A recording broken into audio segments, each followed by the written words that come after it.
Você já ouviu falar num tal de juiz de garantia e pensou, isso é invenção do STF? Calma, que a gente vai te explicar isso rapidinho e do jeitinho que os doutrinadores gostam. O juiz de garantias é responsável pelo controle da legalidade da investigação criminal, desde o início da apuração até o recebimento da denúncia ou queixa. O juiz de garantias foi criado para assegurar a imparcialidade do processo. Afinal, como diz Aurí Lopes Júnior, o juiz que atua na fase investigatória já entra contaminado. Ele vira um parceiro da acusação. O que o juiz de garantias faz? Ele decide sobre medidas cautelares, como prisão, busca e apreensão, produção antecipada de provas urgentes, acordos de colaboração premiada, recebimento de relatório final do inquérito. E o que ele não faz? Ele não atua na fase de julgamento, não julga a culpa do réu e também não recebe provas do processo em si. Eu sou o juiz de garantia e o meu papel é garantir que tudo seja feito dentro da legalidade na fase pré-processual. Escuta telefônica, só comigo. Prisão preventiva, eu que analiso. Eu sou juiz de processo. Eu só recebo o caso após o recebimento da denúncia. Antes disso, eu não sei nada que rolou.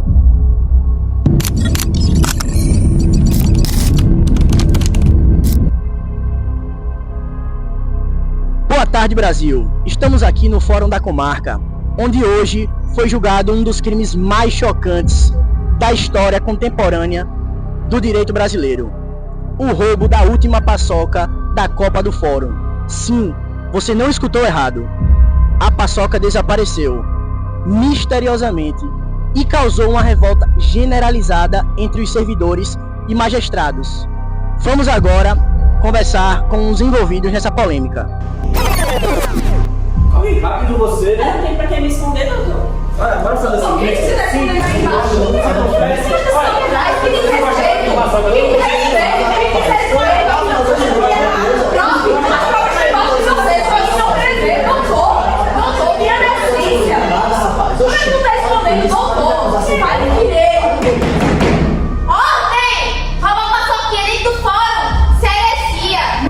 Eu sou a Emily, a juíza, e minhas decisões são fundamentadas com base na Constituição.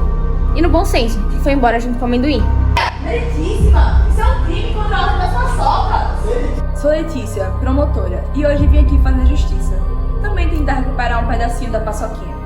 Meritíssima, a defesa está aqui para provar que o único crime que foi cometido foi da fada da Suzana do Café.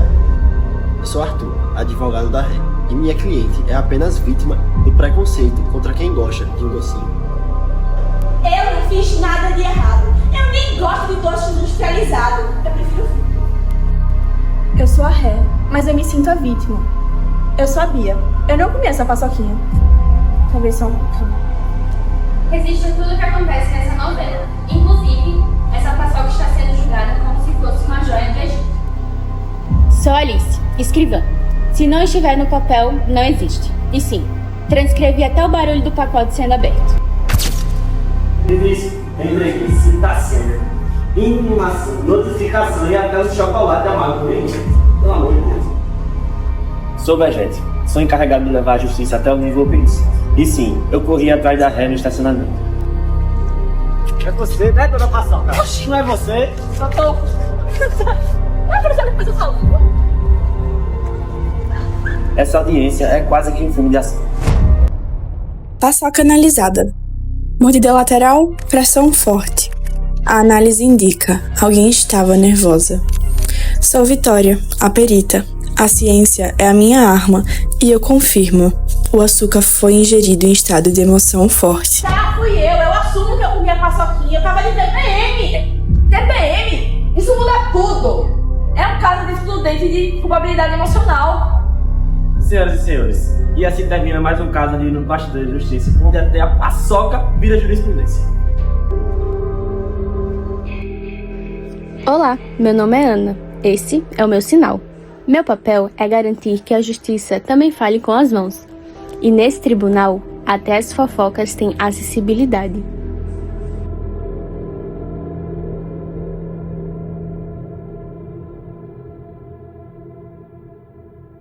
Doutora Vitória, o que a perícia encontrou na cena do crime? Coletamos fragmentos de açúcar mascavo, amendoim moído e uma embalagem semi-amassada com a inscrição Doce Junino.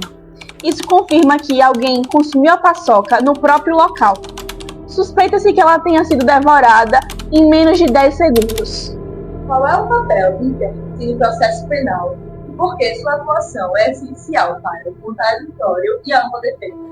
Bom, o intérprete no processo penal é o profissional responsável por assegurar a comunicação entre o juízo e qualquer sujeito processual que, por razões linguísticas ou sensoriais, não compreenda o português ou não consiga se expressar verbalmente. Isso inclui estrangeiros, indígenas que se comunicam em línguas originárias e pessoas com deficiência auditiva, surdas, mudas ou surdocegas. Sua função é garantir que esses sujeitos participem de forma plena do processo, entendendo o que se passa e podendo se manifestar adequadamente. Assim, o intérprete concretiza o contraditório, a ampla defesa e o devido processo legal, direitos assegurados pela Constituição Federal. Ele é, portanto, um instrumento de efetivação da justiça linguística e da dignidade da pessoa humana. Qual é a função do perito no processo penal e por que sua atuação é indispensável? Bom, o perito ele é um auxiliar da justiça com atuação técnico-científica e imparcial, cuja missão é esclarecer fatos que demandam conhecimento especializado, como exames de corpo de delito, perícias contábeis, balísticas e entre outros. Ele não representa nenhuma das partes, ele atua como extensão técnica do juiz, fornecendo elementos como objetivos por meio do lado pericial, o que é essencial para o convencimento judicial, sobretudo quando os fatos ultrapassam o conhecimento comum. A imparcialidade, a idoneidade e qualificação técnica são requisitos essenciais para a sua atuação. A verdade real justifica o juiz produzir provas de ofício? Não, a busca da verdade real não autoriza o juiz a substituir o papel da acusação. No processo penal acusatório, a iniciativa probatória cabe às partes. Quando o juiz atua como investigador, ele rompe com a imparcialidade e já toma partido, o que anula o equilíbrio do processo. Quais são os requisitos legais para ser intérprete no processo penal? Existe possibilidade de recusa ou substituição? Os intérpretes estão sujeitos às mesmas regras dos peritos, conforme o artigo 281 do Código de Processo Penal. Devem ter mais de 21 anos, ser alfabetizados, não ter prestado depoimento anterior sobre o objeto da perícia e não estar sujeitos a interdições de direitos previstas no Código Penal. Assim como os peritos também estão sujeitos às regras de impedimento e suspeição, podendo ser recusados pelas partes com petição fundamentada. Além disso, o intérprete é obrigado a aceitar o encargo, salvo recusa justificável, artigo 277 do Código de Processo Penal. Caso não atenda ao chamado, não compareça ou não entregue a tradução no prazo, sem justa causa, pode ser multado e até conduzido coercitivamente, artigos 277 e 278. O juiz que desce da tribuna para buscar provas atua com imparcialidade? Não. Ao agir por convicção própria para suprir lacunas de acusação, o juiz abandona o papel de julgador e se torna parte. Isso compromete o contraditório e inverte o ônus da prova. A dúvida que deveria absolver vira pretexto para condenar. Como se garante a ética, a imparcialidade e a responsabilidade do perito? Bom, ele deve atuar com ética, rigor, técnico e imparcialidade. Pode ser chamado a depor em audiências para explicar o laudo e sanar as dúvidas. Caso ele descumpra seus deveres, o perito deve ser substituído, ter o seu laudo desconsiderado e ainda responder cível, penal e administrativamente por danos ou má conduta. A sua atuação deve ser fiscalizada pelas partes e pelo próprio juiz, e a manutenção de sua independência é essencial para a prova técnica, cumpra sua função constitucional de assegurar a verdade no real processo. Garantias como vitaliciedade e inamovibilidade protegem a independência ou a impunidade judicial? Bom, essas garantias são essenciais para proteger o juiz contra pressões externas. Contudo, em alguns casos, são usadas como escudo contra críticas e controle. O problema é o corporativismo e a falta de mecanismos eficientes para responsabilizar desvios de conduta judicial. O que é o laudo pericial e qual o seu valor no processo penal? Bom, o laudo pericial ele é o documento formal produzido pelo perito, que contém os resultados da perícia e a metodologia aplicada, os fundamentos técnicos e as conclusões. Ele deve ser claro, objetivo e complementa o fundamento para ser eficaz. Apesar da sua importância, o juiz não deve ser vinculado ao laudo, que é o princípio do livre convencimento motivado. Mas se decidir dessa forma diversa, deve ser justificado com base no conjunto probatório. O laudo, quando bem elaborado, tem grande peso no esclarecimento da materialidade e da autoria das infrações penais. Qual é a diferença entre impedimento e suspeição? O sistema trata isso com coerência? Bom, o impedimento ele decorre de causas objetivas e gera nulidade absoluta. Já a suspeição é subjetiva e causa nulidade relativa. Na prática, a diferença dificulta a responsabilização, pois o sistema exige prova direta da parcialidade, o que raramente é possível. A imparcialidade, porém, deveria ser resguardada preventivamente. Qual o papel do assistente técnico e como se garante o contraditório na prova pericial? O assistente técnico é indicado por uma das partes e atua como fiscal da perícia oficial, podendo apresentar quesitos, acompanhar os exames, elaborar parecer técnico. A atuação do assistente não substitui o perito oficial, mas fortalece o contraditório e a ampla defesa. Caso haja divergências técnicas relevantes, a parte pode requerer uma nova perícia, que é a contraperícia, e assim a prova pericial não é uma verdade absoluta, mas uma prova técnica que pode ser debatida pelas partes com base em critérios científicos. O juiz brasileiro ainda é imparcial ou atua como parte no processo penal? Bom, na teoria, o juiz é imparcial e garante direitos. Mas, na prática, há uma perigosa contaminação pelo modelo inquisitivo. Muitos juízes atuam como instrumento da repressão estatal, intervêm na produção de provas e formam convicções antes de contraditório. Isso compromete o sistema acusatório e viola o devido processo legal. Como a tecnologia impacta a atuação do juiz no processo penal? Bom, a informação agiliza, mas também ameaça garantias. Intimação eletrônicas e julgamentos virtuais devem respeitar o contraditório e a ampla defesa. O juiz precisa garantir que a rapidez não sacrifique direitos fundamentais. Como se garante a ética, a imparcialidade e a responsabilidade do perito? Bom, ele deve atuar com ética, rigor, técnico e imparcialidade. Pode ser chamado a depor em audiências para explicar o laudo e sanar as dúvidas. Caso ele descumpra seus deveres, o perito deve ser substituído, ter o seu laudo desconsiderado e ainda responder cível, penal e administrativamente por danos ou má conduta. A sua atuação deve ser fiscalizada pelas partes e pelo próprio juiz, e a manutenção de sua independência é essencial para a prova técnica, cumpra sua função constitucional de assegurar a verdade no real processo. O juiz deve ceder ao clamor popular ou resistir ao punitivismo social? O juiz deve resistir. Sua função é aplicar a Constituição e a lei, não agradar a opinião pública. O punitivismo social, se seguido cegamente, leva a decisões parciais, viola garantias e banaliza o processo penal. Qual o papel do auxiliar da justiça na atuação do juiz na regularidade processual?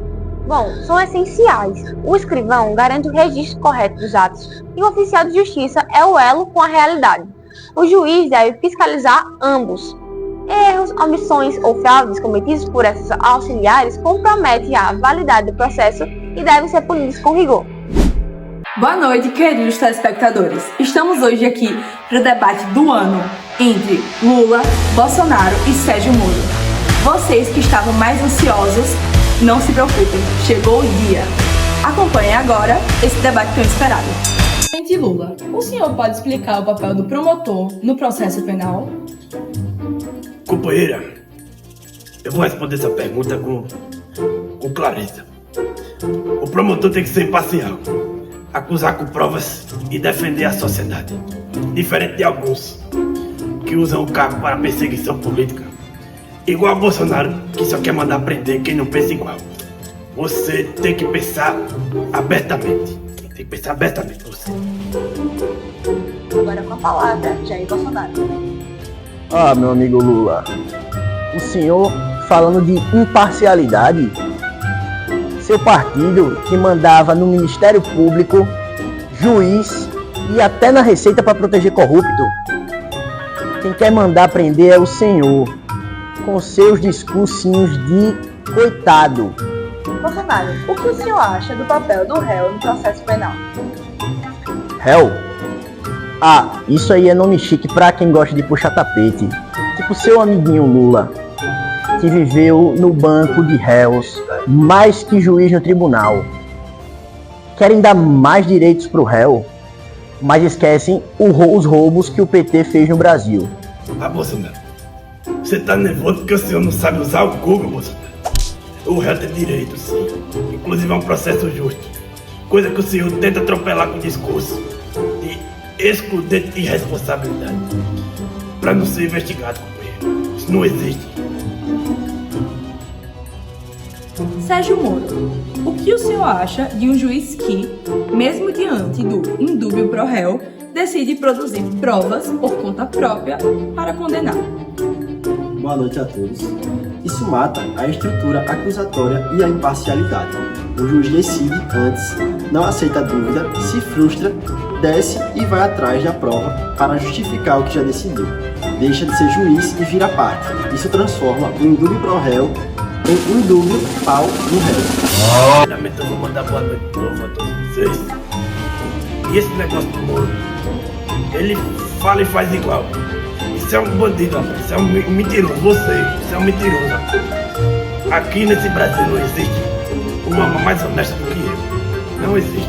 Não converse na dele não. Não vá na dele não, que isso é um mentiroso. Faço ele.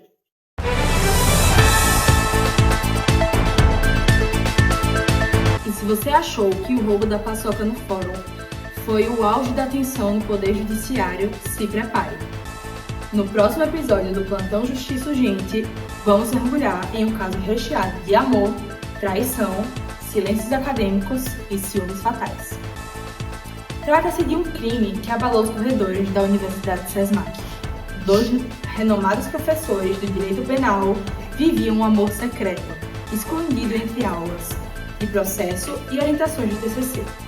Mas o que começou com cafés nos intervalos e olhares cúmplices no corredor, terminou em gritos, lágrimas e uma caneta Bic cravada entre as lágrimas de um vadimento. Ciúmes? Paixão reprimida? Ou apenas mais um amor que não sobreviveu às emendas constitucionais? Você vai descobrir tudo na próxima edição de Justiça Urgente, onde até o amor pode ser prova material.